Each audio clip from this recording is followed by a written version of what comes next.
ఎప్పుడైతే 2018లో పట్నం నుంచి పట్నం ముఠాలు వచ్చి కేటీఆర్ వచ్చి ఈ ప్రాంతాన్ని మేము దత్తత తీసుకొని సిరిసిల్లకు సిద్దిపేటకు ధీటుగా కొడంగల్ నియోజకవర్గాన్ని అభివృద్ధి చేస్తాం, కృష్ణానది జలాలు తీసుకొని వచ్చి ఈ ప్రాంతాన్ని మేము సత్యశ్యామలం చేస్తామని చెప్పి అబద్ధపు హామీలు ఇచ్చి దొంగ హామీలతోనే ఆ రోజు రేవంత్ రెడ్డి గారిని ఓడగొట్టడం జరిగింది.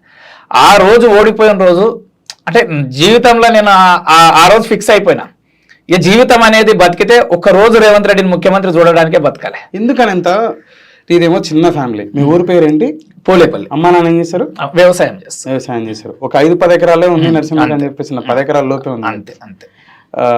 నీ కుటుంబం నేపథ్యం చాలా చిన్నది. ఇంతకుముందు రాజకీయం కూడా లేదు. ఏదో ఒక కార్యకర్తలకి ఇంతకుముందు మీ ఫ్యామిలీ టీడీపీ పార్టీకి ఉందని చెప్పేసి. వ్యక్తిగతంగా రేవంత్ రెడ్డి గారిని అంతగానో ఇష్టపడడానికి, ఈయన జీవితంలో ముఖ్యమంత్రిగా చూడాలని చెప్పేసి అంత కృతనిచ్చింది నీకు కానీ నీ కుటుంబానికి కానీ రేవంత్ రెడ్డి గారు చేసింది ఏంటంటే ఇప్పుడు ఎందుకని అంతగాని తన మీద నా కుటుంబానికి రేవంత్ రెడ్డి చేసింది అనేది నేను ఏం చెప్పలేనన్న. ఎందుకంటే చేసింది అనే దానికంటే 2 సార్లు శాసనసభ్యుడిగా అయ్యిండు. మా ప్రాంతం వాడు అనే ఒక స్వార్థం ఒకటి, మా ప్రాంతం వాడు. అదే విధంగా ఏంటంటే ఈ రాష్ట్రంలో ప్రాంతం కాదు కదా, కాకున్నా కూడా ఇప్పుడు మా ప్రాంత నియోజకవర్గం నుంచి ఎమ్మెల్యే కదన్నా, మా ప్రాంతం నుంచి ఎమ్మెల్యే క్యాండిడేట్ ఈ రాష్ట్రానికి నెంబర్ 1 స్థానానికి ఫైట్ చేస్తున్నాడు. ఏదో ఒక రోజు ఈ రాష్ట్రానికి ముఖ్యమంత్రి అవుతాడని నమ్మిన. ఇంత త్వరగా అవుతాడని నేను అనుకోలేదు. కానీ నా విజన్ అది. రేవంత్ సైన్యం స్థాపించిందే విజన్ 2023. అంటే 2023లో రేవంత్ రెడ్డిని ముఖ్యమంత్రి చేయాలనే లక్ష్యంతోనే రేవంత్ సైన్యం స్థాపించాం. మీరు ఫస్ట్ స్లోగన్ అదే ఉంటది.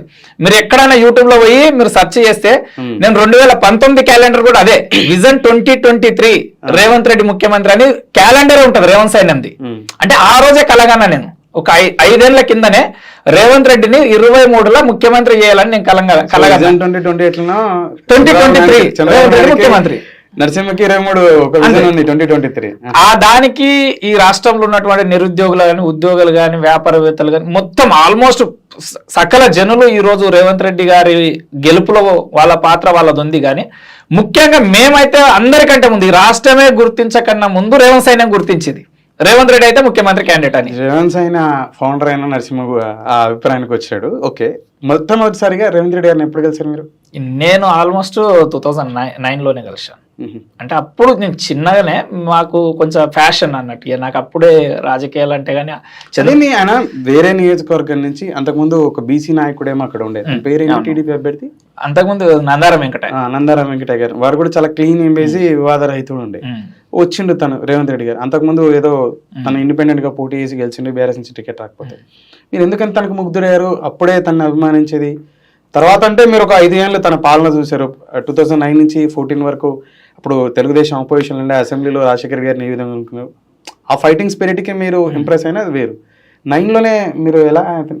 9లోనే అంటే ఆ రోజు కొంచెం గురునాథ్ రెడ్డి గారి పైన కొంత వ్యతిరేకత ఉండి అక్కడ ఉన్నటువంటి ప్రాంతానికి ఒక్కొక్క కొత్త క్యాండిడేట్ ఎలా హోప్ అది ఓకే, ఇతని మీద ఎలా హోప్? అప్పుడు అంటే అప్పుడు రేవంత్ రెడ్డి మీద హోప్స్ అనేటివి అప్పుడు కాదు, హోప్స్ అనేటివి తర్వాత 2014 వచ్చేటికల్లా హోప్స్ అనేటివి క్రియేట్ అయినాయి. 2018కి నేను నమ్మినాను ఈ రాష్ట్రానికి ముఖ్యమంత్రి క్యాండిడేట్ అని. 2018 సమయానికి నేను నమ్మినాను.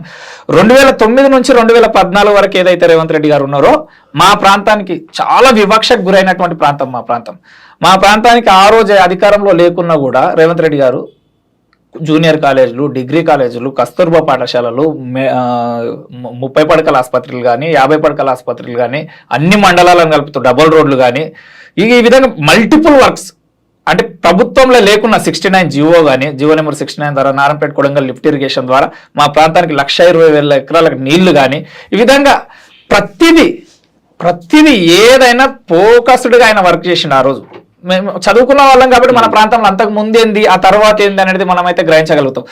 ఏదైతే 2014లో గెలిచిన తర్వాత వివక్ష చూపించాడు కేసీఆర్ అనే వ్యక్తి రేవంత్ రెడ్డికి. 69 జీవో ద్వారా నారాయణపేట కొడంగల్ లిఫ్ట్ ఇరిగేషన్ ఆపేయడం, ఇక్కడ పరిశ్రమలు రాకుండా చేయడం, సిమెంట్ ఫ్యాక్టరీలు రాకుండా చేయడం, వికారాబాద్ కృష్ణ రైల్వే లైన్ రాకుండా చేయడం, మా ప్రాంతానికి దౌలతాబాద్కు బొమ్రస్పేటకు జూనియర్ కాలేజీలో రాకుండా చేయడం, ఈ విధంగా మల్టిపుల్గా రేవంత్ రెడ్డి గారికి ఇబ్బందులు క్రియేట్ చేసి ఆయనకు నిధులు ఇవ్వకుండా, కాంగ్రెస్ గవర్నమెంట్ ఉన్నా కూడా కిరణ్ కుమార్ రెడ్డి గారి ద్వారా నిధులు తీసుకొచ్చాడు మా ప్రాంతాన్ని డెవలప్ చేయడానికి. 2014 నుంచి 18 వరకు కేసీఆర్ అనే వ్యక్తి వివక్ష వల్ల రేవంత్ రెడ్డి అభివృద్ధికి కొంత సహకారం ప్రభుత్వం నుంచి లభించలేదు. అయినా కూడా నాకు విశ్వాసం ఉంది. అంతకుముందు వర్క్ చేసిండు కదా, 2009 నుంచి 14 వరకు గవర్నమెంట్ లేకుండా వర్క్ చేసిండు, ఇంత అభివృద్ధి చేసిండు. ఒకవేళ గవర్నమెంట్లో ఉంటే, ఆ గవర్నమెంట్ కాదు ముఖ్యమంత్రి ఉంటే మా ప్రాంతం ఏంది అనేది నమ్మినాం. బేసిక్ గా నేను రేవంత్ రెడ్డిని విశ్వసించడానికి అదే కారణం. ఆయనని ఎంత కాకపోతే నేను ఒక్కనని కాదు, కేసీఆర్ ముందే ఫిక్స్ అయి ఉన్నాడు. టీడీపీలో ఎల్ రమణ, ఎర్రబల్లి దయాకర్ రావు, తలసాని శ్రీనివాస్ యాదవ్ ఇలాంటి ఉద్దండులు ఉండంగా కూడా ఒక ఉద్దిని ఎన్నుకున్నాడు 2014లోనే. టీడీపీలో ఏరుకోరి చంద్రబాబు నాయుడిని కూడా పక్కకెట్టేసి ఓటుకు నోటు కేసులో రేవంత్ రెడ్డిని తీసుకుపోయి తన ఉద్దిగా ఎన్నుకున్నాడు అన్నప్పుడే రేవంత్ రెడ్డి స్టప్ ఏందో రాష్ట్రానికి తెలియాలా? కేసీఆర్ గుర్తించిండు కదా, మేము గుర్తించలే, మాకంటే ముందే కేసీఆర్ నా ఉద్ది రేవంత్ రెడ్డి అని. అట్లా గుర్తించేది ఉంటే తనకు ఎప్పుడో టికెట్ ఇచ్చి ఆ రోజే తన పార్టీలో ఉంచుకునేవాడు కదా, తన అంత క్యాలిబర్ కాదని చెప్పేసి కదా మొదట్లో తను ఇగ్నోర్ చేసి పక్కకు పెట్టి. మొదట్లో కాదు, రేవంత్ రెడ్డి అనే వ్యక్తి అసలు పార్టీలోనికి రాజశేఖర రెడ్డి ఆహ్వానిస్తేనే పోలేదు కదా. కేసీఆర్ గారు మీరు ఉద్ది అని చెప్పేసి అని గుర్తించాడని చెప్పేసి అంటా అన్నారు. అట్లా కేసీఆర్ గారు నాకు ఉద్ది అంటే అదే మీన్ సరైన పద్ధతి ఇతనే అవుతాడు ఇబ్బంది అని చెప్పేసి అని క్లోజ్ చేయాలి. దాంట్లో భాగంగానే మొదటగా టీడీపీని భూస్థాపితం చేయడం జరిగింది. తర్వాత కాంగ్రెస్ సంబంధించిన అది తుమ్మల గారిని అవ్వచ్చు, టీడీపీలో తనే 1కి 10 సార్లు పిలిచి తీసుకున్నాడు అని చెప్పేసి తుమ్మల గారు మన విభేదించిన తర్వాత చెప్పాడు. అది మాండవ్ గారు అవ్వచ్చు, మన నాగేశ్వరరావు గారు, హూఎవర్ స్టాక్స్ కడియం శ్రీహరి గారు, నాగం జనార్దన్ ఎవరైనా అయిండొచ్చు. రేవంత్ రెడ్డిని పొసల్నే చూడలేదు కదా, మొదట్లో టికెట్ ఇచ్చే ప్రయత్నమే చేయలేదు కదా తనకి. అయితే రేవంత్ రెడ్డి అనే వ్యక్తి కేసీఆర్ దగ్గరికి పోవాలనుకోవట్లేదు కదా. కేసీఆర్ అనే వ్యక్తి ఇంత పవర్ఫుల్. 2016లో ఆయన గెలిచిన 63 స్థానాలతోనే అన్న, అది ఉత్తమ్ కుమార్ రెడ్డి యొక్క పొరపాటు వల్ల కేసీఆర్ గెలిచిండు, లేకుంటే హంగ్ వచ్చేది. ఆ రోజు ఒక 20-30 స్థానాలు ఓడిపోయి అభ్యర్థులను నిలబెట్టి కేసీఆర్ గెలుపుకు సహకరించినట్లయింది ఆ రోజు. కాకపోతే కేసీఆర్కి ఆ రోజు అంత స్టప్పే లేదు, కేసీఆర్ గెలుస్తారని ఎవరే నమ్మలే. టీడీపీ 24 స్థానాలు గెలిచిందన్న ఆ రోజు. 2014లో 26 స్థానాలు కాంగ్రెస్ గెలిస్తే 24 స్థానాలు టీడీపీ గెలిచింది. టీడీపీ కూడా పోటీలో ఉంది కదా, ఆ రోజుకే వర్కింగ్ ప్రెసిడెంట్ కదా రేవంత్ రెడ్డి. ఆ రోజు గుర్తించడానికంటే ఈయన టీఆర్ఎస్ లోనికి పోదలుచుకోలేడు కాబట్టే గుర్తించలేడు. ఆయన గుర్తించేదేంది, ఆయననే ముఖ్యమంత్రిగా అవుతాడో కాదనే డౌట్ లో ఉంటే ఈయన రేవంత్ రెడ్డికి టికెట్ ఇచ్చేదేంది. 2018లో ఒకసారి గవర్నమెంట్ 2014లో ఏర్పడిన తర్వాత రేవంత్ రెడ్డి పైన కక్షపూరితంగా వ్యవహరించిండు. 2018లో ఓడగొట్టిండు. 2 లక్షల మంది ఉన్న కొడంగల్ నియోజకవర్గంలో రేవంత్ రెడ్డిని ఓడగొడితే 32 లక్షలు ఉన్న మల్కాజ్గిరిలో వచ్చి ఎంపీగా గెలిచిండు. ఎంపీగా గెలిచిండు కాబట్టి పార్లమెంట్కి పోయిండు. ఏఐసిసి పెద్దలతోనే ఆయనకు సత్సంబంధాలు ఏర్పడ్డాయి. ఆ తర్వాత పిసిసి ప్రెసిడెంట్ అయ్యి ఈరోజు ముఖ్యమంత్రి అయ్యాడు. అంటే ఈ విధంగా నువ్వు ఓడగొట్టినవు కాబట్టే, నువ్వు నోటు కేసులో రేవంత్ రెడ్డిని ఎంచుకున్నావు కాబట్టే సార్ అనేది ఫేమ్ అయ్యాడు.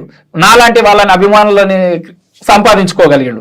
మాలాంటి వాళ్ళు ఎలాంటి స్వార్థం లేకుండా ఒక్క రూపాయి కూడా పార్టీ నుంచి ఆశించకుండా మేమే స్వతహాగా ఈ విధంగా రేవంత్ సైన్యం లాంటి ఒక స్వచ్ఛంద సంస్థలని ప్రమోట్ చేసి మేమే ఫేస్బుక్ పేజ్లు, ఇన్స్టాగ్రామ్ పేజ్లు చాలా లక్షలాది మంది తెలుగులో అసలు రేవంత్ రెడ్డి అనే వ్యక్తికి తెలుగులో కూడా మేమే ఫోకస్ చేసినాం.